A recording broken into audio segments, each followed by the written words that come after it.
देहरादून इथे घडलेल्या एका वाईट ऍक्सिडेंटची व्हिडिओज आणि न्यूज तुम्ही नक्कीच पाहिलेली असेल. इनोवामध्ये प्रवास करत असलेले सगळे जण जे आहेत ते जागेवरती मेले आणि एक खूप जास्त इंजर्ड होता. ते 6 जण जे होते, जे लोक जागेवरती मेले, त्यापैकी 2 जणांची मुंडके जे आहेत ते धडावपेक्षा वेगळे झाले होते. काहींचे हात वेगळीकडे पडलेले, कोणाचे पाय वेगळीकडे पडलेले. एवढा मेजर ऍक्सिडेंट होता तो. ऍक्सिडेंट होण्याचे कारण काय होतं? एक म्हणजे ते लोक दारू पिऊन गाडी चालवत होते आणि दुसरं म्हणजे त्यांच्या बाजूने एक BMW वेगाने गेली, तर त्यांचा इगो हर्ट झाला, ड्रायव्हरचा इगो हर्ट झाला आणि त्याच्याशी ते लोक रेसिंग करायला लागले की माझी गाडी फास्ट का तुझी गाडी फास्ट, मी चांगला ड्रायव्हर का तू चांगला ड्रायव्हर. आणि अशा ह्याच्यामध्ये त्यांचा मेजर मोठा ऍक्सिडेंट झाला आणि सगळं संपून गेलं.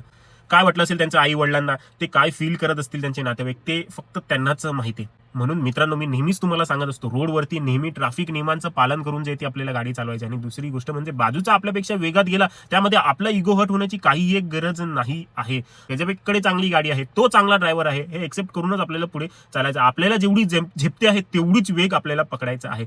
असं शर्यत आपल्याला कधीच लावायची नाही. जो कोणी आपल्या गाडीमध्ये आपला मित्र आहे, जो आपल्याला सांगतो अरे तो तुझ्यापेक्षा पुढे निघून गेला, तू काय करतोयस, अशा मित्राला पहिला ढुंगणावरती लात मारा आणि बाहेर काढा.